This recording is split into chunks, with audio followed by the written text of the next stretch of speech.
欢迎来到新兴消息频道，请订阅频道，所以大家不要错过当天最热门的新闻。我们今天的时事通讯包括以下内容：白鹿综艺感封神，孟子义被喷凹造型。白鹿综艺感封神，节目热度飙升，综艺圈迎来双星闪耀时代。近年来，随着综艺节目的不断升级，明星在镜头前的真实表现成为衡量其综合实力的重要标准。2025年《奔跑吧》的最新一期播出后，白鹿与孟子义这两位当红小花因截然不同的节目表现迅速登上热搜，引发了全民讨论。有人赞白鹿综艺感封神，也有人批孟子义全程凹造型。一时间，弹幕区、评论区、社交平台热闹非凡。然而在纷繁的舆论背后，我们不妨冷静思考，这一次的节目不仅让观众看得痛快，更彻底点燃了白鹿的综艺爆点，也让他的人气再次升温。甚至可以说，白鹿和孟子义这一次综艺上的正负对撞，无意中开启了一个双星闪耀的综艺新时代。白鹿笑点制造机，综艺感封神。要说这一期《奔跑吧》的最大看点，非白鹿莫属。从节目开始，他就以极强的亲和力和松弛感迅速融入氛围。不同于许多女明星在镜头前的谨慎姿态，白鹿似乎完全没有偶像包袱。游戏环节中，他的各种表情管理直接崩溃，笑点频出。无论是摘星星的疯狂冲刺，还是水上滑梯的尖叫摔跤，白鹿的表现几乎可以用综艺奇才来形容。弹幕里满是网友的调侃与点赞，她是我见过最不装的女明星，笑死我了！白鹿真的太懂观众了，这期跑男，白鹿 carry 全场，尤其是她那种放飞自我的自信姿态，让人过目难忘。她不怕丑，不怕摔，不怕崩，反而将这一切都转化为综艺节目的最大看点。甚至有网友称她为无实物表演天花板，因为她总能在毫无剧本的现场中创造出充满喜感和感染力的瞬间。白鹿的表演不是刻意造作，而是一种发自内心的真诚参与。她深知综艺的核心在于让观众爽，而她确实做到了。孟子义全程凹造型，被吐槽走错片场。相较之下，孟子义在节目中的表现则显得格格不入。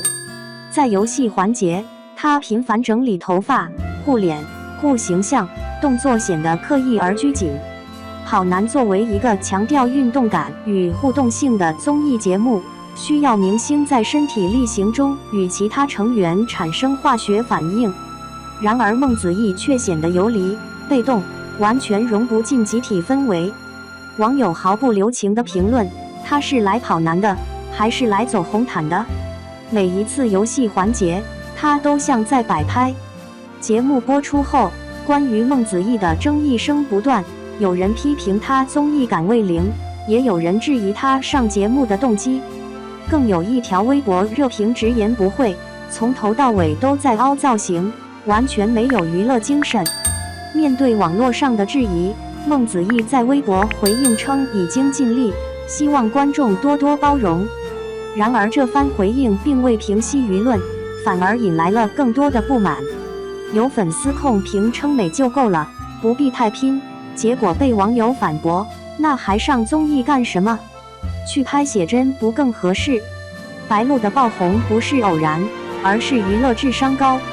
白鹿能够在综艺节目中脱颖而出，绝非偶然。这背后是他对节奏、情绪、观众心理的精准把握。他知道观众在综艺里不需要一个完美无瑕的花瓶，而是一个能引起共鸣、能制造惊喜，甚至能带来情绪价值的存在。而白鹿恰恰掌握了这种能力，他会笑、会闹、会自嘲、会搞笑，更关键的是，他玩得真，笑得真，摔得真。在一个节奏快、竞争激烈的娱乐圈里，白鹿的真让人看到了明星的另一种可能。她不像传统女明星那样强调精致，而是以真实和幽默占据了一席之地。它不是靠话题炒作起来的，而是靠一次次在镜头前的高能表现圈粉无数。节目热度飙升，白鹿效应成为关注焦点。值得注意的是，这一期《奔跑吧》的节目热度异常高涨，话题量连续几天霸占热搜榜前列。白鹿综艺感封神，白鹿水滑梯摔倒笑疯了，孟子义全程凹造型等多个词条高频出现，社交平台上的讨论热度远超预期。据不完全统计，节目播出当晚，《奔跑吧》的收视率直接飙升至1.7%，创下季度新高，而相关短视频播放量更是突破了2亿次。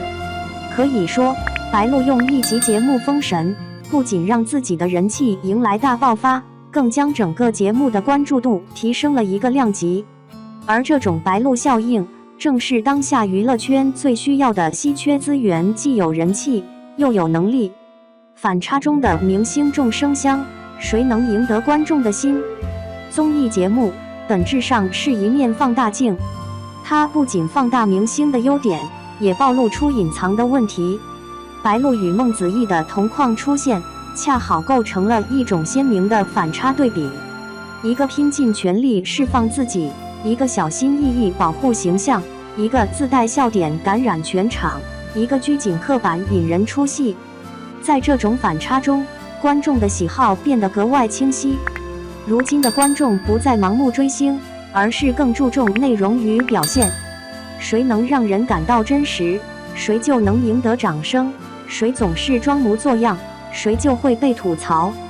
白鹿的成功正是这一趋势下的典型范例。白鹿综艺事业迈入高光时刻，星途可期。可以预见的是，这一次的综艺高光将成为白鹿演艺事业的重要转折点。他不仅在演员赛道上稳步前行，在综艺领域也展现出极强的潜力。作为一个能演能闹、能萌能飒的全能型艺人，白鹿正在完成从影视花到综艺咖的成功跨越。业内人士甚至预测，白鹿将成为下一个全能女艺人代表人物，未来不仅在影视剧、时尚界大有可为，更有望在综艺圈占据稳固地位。与他合作的节目组也表示，白鹿是真正镜头感十足的艺人，他让我们知道什么叫活力四射。从综艺镜头看明星格局，敬业、真实才是长红密码。白鹿与孟子义的表现，某种意义上反映了当下娱乐圈中2种不同类型的艺人心态。一种是像白鹿这样放下偶像包袱，勇敢做自己，真实参与每一个环节的参与型艺人；另一种是像孟子义那样在意形象，怕出错，对镜头有所保留的顾虑型艺人。显然，在如今这个全民审美觉醒的时代，观众更偏爱前者。毕竟，综艺不是选美，不是红毯，而是一个让人看得开心、笑得畅快的舞台。白鹿用行动告诉所有艺人，勇敢，不怕丑，用心参与，才是综艺的正确打开方式。结语：白鹿与孟子义，一个走红，一个争议。娱乐圈从不缺舞台，缺的是态度。白鹿凭借本期《奔跑吧》将综艺感发挥到极致，可谓封神式表现。他的疯癫、自嘲、不装恰恰击中了观众的笑点与情感点。而孟子义虽然拥有不俗的外形条件，但却在这场真诚与距离的较量中落于下风。娱乐圈从不缺机会，但能真正抓住观众内心的艺人，永远都是那些敢拼、敢演、敢笑的人。未来可期，白鹿的综艺路刚刚起航，星光才刚刚亮起。而对于其他艺人而言，这一次节目也无疑是一堂生动的综艺课上节目，不能只是来看起来，而要真正参与进来。毕竟，观众的心永远属于那些全情投入的人。